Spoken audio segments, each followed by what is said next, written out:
اسلامی معاشرے یا ریاست کا جو پہلا ستون ہے، رکن رکین، وہ تو سورہ حجرات کی پہلی آیت میں آ گیا، اللہ اور اس کے رسول کی اطاعت بلا چون و چرا، جہاں حکم خدابندی اور حکم رسول آ جائے رک جانا، کوئی قانون قاعدہ، کوئی اللہ کی کتاب اور رسول کی سنت کے منافی نہ ہو۔ لیکن یہ دستوری اور قانونی بنیاد ہے۔ ملی زندگی، حیات ملی میں ایک اور ضرورت بھی ہوتی ہے، اس لیے کہ انسان میں جذبات بھی ہیں۔ کسی قومی ہیرو کے ساتھ محبت یہ باندھتی ہے ایک دوسرے کو،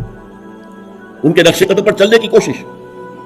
انہیں امیٹیٹ کرنا، یہاں تک کہ اگر کوئی ہیرو نہ ہو تو ہیرو بنانا پڑتا ہے تاکہ اس ہیرو کی ہیرو ورشپ کا لفظ تو بہرحال ہمارے لیے درست نہیں ہے، لیکن اس ہیرو سے محبت، اس کے اتباع کا جذبہ، اس کا احترام، اس کا ادب، یہ در حقیقت انسانی ثقافت اور تہذیب کی بنیاد بنتی ہے۔ اسلامی معاشرے میں وہ شخصیت جو ہے کوئی مصنوعی بنانے کی ضرورت نہیں ہے، وہ دل آویز شخصیت ہے محمد الرسول اللہ صلی اللہ علیہ وسلم۔ ان کی محبت، اللہ کی محبت کے بعد رسول کی محبت، اور پھر ساری محبتیں ان کے تابع۔ حضور نے فرمایا لا یؤمن احدکم حتی اکون احب الیہ من والدہ وولدہ والناس اجمعین، تم میں سے کوئی شخص مومن نہیں ہو سکتا جب تک کہ میں اسے اس کے والدین سے، اس کے بیٹوں سے اور تمام انسانوں سے بڑھ کر محبوب نہ ہو جاؤں۔ اور قرآن مجید میں آپ کو معلوم ہے آیت نمبر 24 سورہ توبہ کی، وہاں تو بہت زبردست دھمکی آئی ہے، قل ان کان آباؤکم وابناؤکم واخوانکم وازواجکم وعشیرتکم واموال اقترفتموها وتجارۃ تخشون کسادها ومساکن ترضونها احب الیکم من اللہ ورسولہ وجہاد فی سبیلہ فتربصوا حتی یاتی اللہ بامرہ واللہ لا یہدی القوم الفاسقین۔ اے نبی ان سے کہہ دیجئے دیکھو سن رکھو، اگر تمہیں اپنے باپ، اپنے بیٹے، اپنی بیویاں، اپنے رشتہ دار، اپنے بھائی، اور وہ مال جو تم نے بڑی محنت سے جمع کیے ہیں، اور وہ کاروبار جن میں کساد کا، مندے کا خوف رہتا ہے،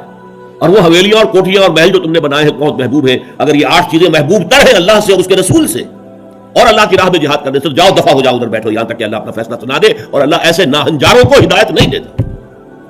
تو یہ ہے در حقیقت دوسری شخصیت مسلمانوں کو جذباتی طور پر ایک دوسرے قریب لانے کی۔ جب میرا بھی ایک جذباتی تعلق حضور کے ساتھ ہوگا، آپ کا بھی ہوگا، تو ہمارا یہ حضور کے ساتھ تعلق ہمیں بھی قریب لائے گا ایک دوسرے سے، ان کی محبت کے رشتے میں ہم بندھ جائیں گے آپس میں۔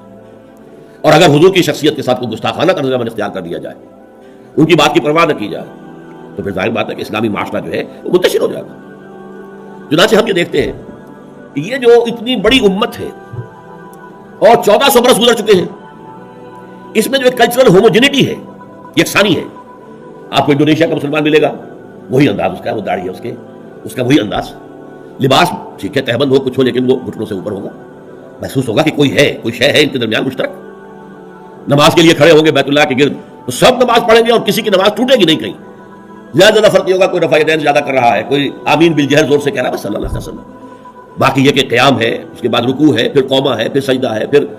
جلسہ ہے، پھر سجدہ ہے، پھر اس میں کوئی ترتیب میں فرق نہیں۔ یہ وہ چیز ہے جس نے اس امت کے اندر cultural homogeneity and cultural continuity پیدا کی ہے، نسل بعد نسل، نسل بعد نسل۔ ہم کسی اور ہیرو کو وہ مقام دینے کو تیار نہیں۔ اقبال نے بہت خوبصورت شعر کہا ہے، یہ زائرین حریم مغرب ہزار رہبر بنے ہمارے، ہمیں بھلا ان سے واسطہ کیا جو تجھ سے نہ آشنا رہے۔ یہ جو ہمارے ہاں کوشش ہوئی قائد اعظم کو ہیرو بنا دیا جائے، محترمہ فاطمہ جناح کو آئیڈیل بنا دیا جائے، اس کی یہاں تک انتہا ہوئی ہے پاکستان میں۔ میرا طالب علمی کا دور ہے یہ کہ ایک صاحب نے لکھا تھا آج کی عورت کے لیے فاطمہ بنت محمد نمونہ نہیں ہے، نمونہ فاطمہ جناح ہے۔ انا للہ و انا الیہ راجعون کہ نسبت خاک رابہ عالم پاک، ان کا اپنا مقام ہے، انہوں نے قائد اعظم کی جیسے خدمت کی ہے، ساتھ دیا ہے ساری عمر، ہم ان کی قدر کریں گے۔ لیکن ہمارے لیے قابل اقتداء، قابل اتباع وہ فاطمہ بنت محمد ہے، عائشہ زوجہ رسول اللہ ہے صلی اللہ علیہ وسلم، ان کا اتباع کریں گے۔ محمد سے جو جتنا نزدیک، ہمارے دلوں میں اتنی ہی اس کی قدر و قیمت ہوگی، محبت ہوگی۔ جو جس درجے میں متبع رسول ہے، اسی درجے میں ہمارے دلوں میں اس کے لیے احترام ہوگا، ادب ہوگا، محبت ہوگا۔ جب فتوحات کا دور شروع ہو گیا تو ظاہر بات ہے اب بہت سے لوگ یدخلون فی دین اللہ افواجا، چڑھتے سورج کے تو سبھی پجاری ہوتے ہیں۔ اب اسلام کا وہ دور جو تھا غریبی کا، اور اسلام جو ہے وہ کمزور تھا، ضعیف تھا، وہ دور ختم ہوا، تو وہ چڑھتے سورج کے پجاریوں کی بڑی تعداد اسلام میں داخل ہو گئی۔ لیکن ایک تو یہ ان کی 2-3 چیزیں بڑی نمایاں تھیں۔ ایک تو وہ آ کر حضور پر احسان کرتے تھے، دیکھیے ہم بغیر لڑے بھڑے اسلام لے آئے ہیں، ہم تو ایمان لے آئے ہیں۔ نمبر 2 اکھڑ تھے، جو مزاج عرب کا ہے، اکھڑ، ادب اور احترام یہ ان کی لغت ہی میں نہیں تھی، بہت اکھڑ مزاج، قومن لدہ، قرآن مجید نے کہا جھگڑالو کو، بڑی اکھڑ قوم۔ لہذا وہ حضور کے اس مقام کو نہیں پہچان پا رہے تھے، بس مان لیا آپ اللہ کے رسول ہیں، ہم نے مان لیا جی بس، اور کیا۔ لہذا ان سے بعض ایسی حرکتیں سرزد ہو رہی تھی کہ جو احترام رسول کے منافی تھی، اور احترام رسول کے منافی حرکتیں ہوں گی تو ملت اور امت کے پارا پارا ہونے کا اندیشہ ہے۔ سیمنٹ سبسٹنس جو ہے جو جوڑ رہا ہے انہیں،